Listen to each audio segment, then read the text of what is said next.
Membawakan firman Tuhan dari 2 Timotius 2 ayat 1 sampai 2. Sebab itu, hai anakku, jadilah kuat oleh kasih karunia dalam Kristus Yesus. Apa yang engkau dengar daripadaku di depan banyak saksi, percayakanlah itu kepada orang-orang yang dapat dipercayai, yang juga cakap mengajar orang lain. Ingatlah bahwa ketika 2 Timotius ditulis, penganiayaan terhadap orang-orang Kristen tersebar luas. Paulus sendiri berada di penjara. Karena itu, semua orang di Asia telah meninggalkan dia. Beberapa bahkan telah meninggalkan Kristus. Mengingat penganiayaan di sekitarnya, Paulus memanggil Timotius untuk menggunakan karunia rohaninya, untuk tidak malu akan Kristus dan Injil, dan untuk menjaga titipan para rasul. Di dalam 2 Timotius 2 ayat 1 ini terungkap latar belakang ini. Paulus berkata, jadilah kamu, anakku, jadilah kuat dalam kasih karunia yang ada di dalam Kristus Yesus. Jadilah kuat dalam kasih karunia. Sebab itu, hai anakku, jadilah kuat oleh kasih karunia dalam Kristus Yesus. Be strong, atau dalam bahasa Yunaninya, endunamo. Jadilah kuat. Ini merupakan dorongan penting. Paulus tahu bahwa Timotius itu membutuhkan kekuatan dan ketekunan untuk memenuhi panggilan yang diberikan Allah kepadanya. Jadilah kuat itu adalah pasif, menunjukkan bahwa sumber kekuatan Timotius bukanlah pada dirinya sendiri, tapi dalam kasih karunia yang ada di dalam Kristus Yesus. Sekali lagi, ini adalah satu dari 25 kali Paulus mendorong Timotius untuk menjadi kuat dan bertahan dalam pekerjaannya di Efesus. Tampaknya Timotius secara alami pemalu dan mudah putus asa, sehingga dia perlu sering diberitahu, jadilah kuat. Jadilah kuat. Tuhan selalu ada untuk memberi kita kekuatan. Dia memberikan kekuatan kepada yang lemah dan kepada mereka yang tidak berdaya. Dia meningkatkan kekuatan. Mereka yang menantikan Tuhan akan memperbarui kekuatan mereka. Namun, kita harus menerima kekuatan ini oleh karena Paulus harus mendorong Timotius untuk menjadi kuat. Kuat ini berarti diperkuat secara batin, menunjukkan kekuatan dalam jiwa dan tujuan. Ketika banyak yang jatuh atau mengkompromikan imam, Paulus ingin Timotius berdiri teguh. Ini penting untuk didengar Timotius karena watak alaminya tampaknya adalah penakut. Dia perlu mendengar nasihat ini dan begitu juga kita. Tuhan sumber kekuatannya tersedia bagi kita. Namun itu tidak datang ketika kita duduk diam dan mengira bahwa Tuhan akan mencurahkannya begitu saja ke dalam diri kita. Dia membawa kekuatannya kepada kita saat kita mencari Dia dan mengandalkan Dia daripada kekuatan kita sendiri. Jadilah kuat dalam kasih karunia yang ada dalam Kristus Yesus. Paulus memberitahu Timotius secara khusus untuk menjadi kuat, yaitu menjadi kuat dalam kasih karunia yang ada di dalam Kristus Yesus. Kekuatan dalam kasih karunia ini penting untuk kehidupan Kristen yang kuat. Rahmat di sini memiliki makna teologi yang paling sederhana sebagai pertolongan ilahi, pemberian bantuan yang tidak pantas yang berasal dari Tuhan. Beristirahat dalam kasih karunia, perkenanan Allah yang tidak pantas bagi kita yang ada dalam Kristus Yesus, memberikan keyakinan dan keberanian yang tidak akan pernah kita miliki ketika berpikir bahwa kita sedang dalam masa pencobaan, atau berpikir bahwa Allah belum mengambil keputusan tentang kita. Paulus tahu bagaimana rasanya menerima kasih karunia Allah seperti yang dia jelaskan dalam 2 Korintus 12 ayat 9 sampai 10. Dan dia berkata kepadaku, cukuplah kasih karuniaku bagimu, karena kekuatanku menjadi sempurna dalam kelemahan.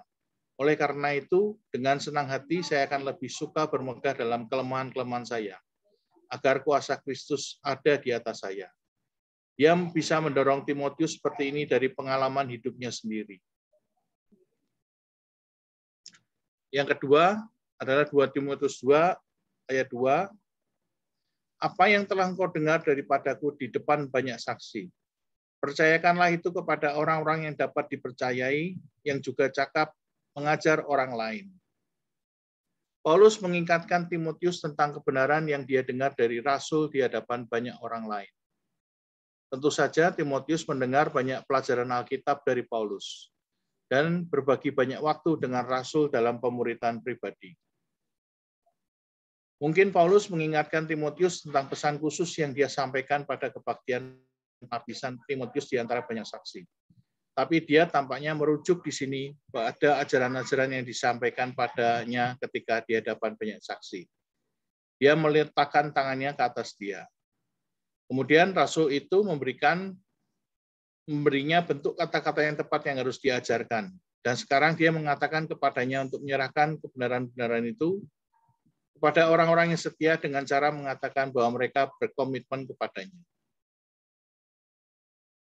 Paulus memanggil Timotius untuk dengan setia mengajar orang lain yang pada awalnya dia pelajari dari Paulus. Kata mempercayakan mengandung gagasan untuk menyimpan sesuatu yang berharga untuk disimpan. Timotius adalah bagian dari barisan panjang orang-orang yang telah dipercayakan dengan firman Tuhan dengan tujuan untuk mengajarnya kepada orang lain. Ada 4 generasi guru dalam perikop ini, Paulus, Timotius, orang-orang setia, dan orang-orang yang diajar oleh orang-orang setia. Para rasul termasuk Paulus menerima dari Kristus dan mengajarkan pesan itu kepada orang-orang yang setia seperti Timotius. Dan mereka menyampaikannya kepada kita melalui antrian yang panjang dari guru-guru yang setia. Ini seperti perlombaan estafet di mana individu terus-menerus mengoper tongkat estafet dari satu orang ke orang lain. Sayangnya dalam perlombaan ini ada orang-orang yang karena alasan tertentu merasa lelah atau terganggu, dan karena itu menjatuhkan tongkat estafet atau keluar dari perlombaan bersama-sama. Mungkin mereka berkata, saya tidak ingin membaca Alkitab, saya tidak ingin pergi ke gereja, atau saya tidak ingin berbagi firman Tuhan dengan orang lain. Dan karena itu mereka memutuskan hubungan. Tidak ada yang lebih egois dari ini. Tongkat ini menyelamatkan dan mengubah hidup. Ditambah lagi ketika kita mengabaikannya. Kita mengabaikan pekerjaan Kristus. Para rasul, pendeta, guru, pemimpin kelompok kecil, pemimpin pemuda, dan orang tua yang dengan setia mewariskannya kepada kita. Kita harus menjadi murid dan pengajar firman Tuhan yang setia. Kita adalah mata rantai yang hidup dalam rantai, dan oleh karena itu, kita harus meneruskannya kepada orang lain. 1 Korintus 4 ayat 1-2 berkata, jadi beginilah seharusnya kamu memandang kami sebagai hamba Kristus dan sebagai orang yang dipercayakan dengan rahasia yang telah diungkap Allah. Sekarang dituntut bahwa mereka yang telah diberi kepercayaan harus terbukti setia. Tuhan memberikan pelayanan kepada Timotius, bukan untuk dia simpan, tetapi untuk dia sampaikan kepada orang lain. Bagian penting dari pekerjaannya sebagai seorang pendeta adalah untuk mencurahkan kepada orang lain apa yang telah Tuhan berikan kepadanya.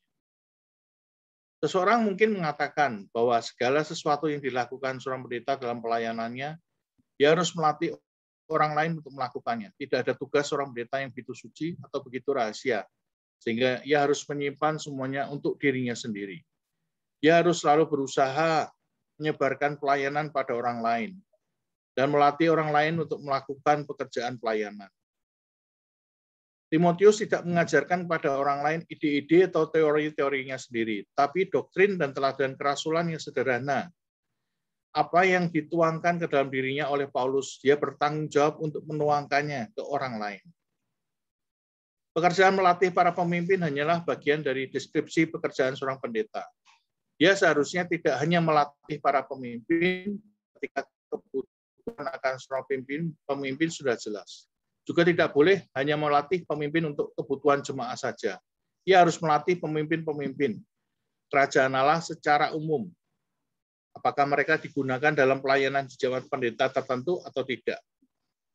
Ketika Timotius mencari orang-orang yang dapat dia tuangkan doktrin atau praktik kerasulan, dia harus mencari kualitas kesetiaan. Dia tidak perlu mencari pria pintar, pria populer, pria kuat, pria santai, pria sempurna, atau pria tampan.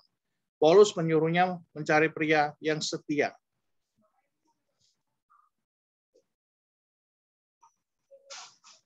Tugas melatih para pemimpin ini sangat penting sehingga tidak dapat dibatasi hanya pada Timotius saja.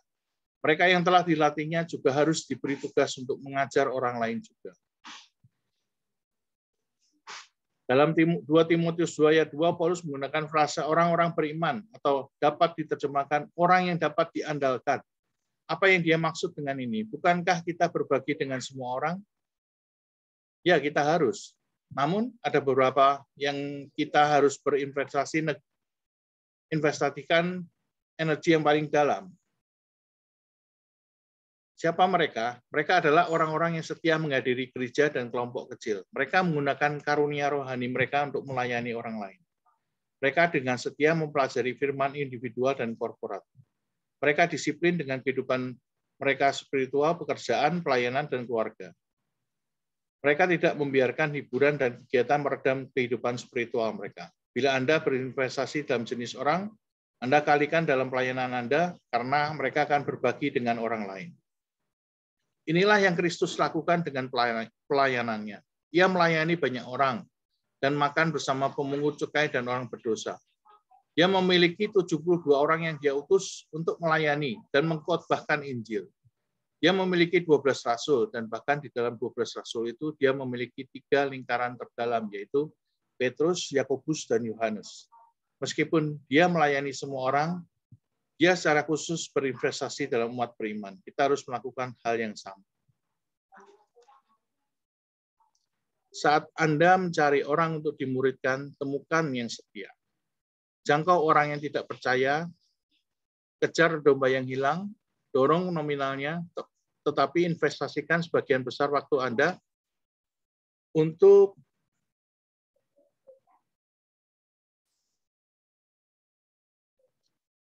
orang yang setia.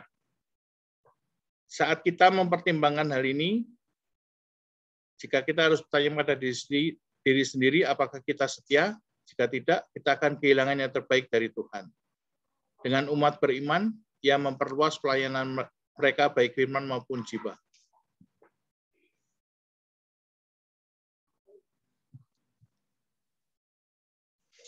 Maranatha.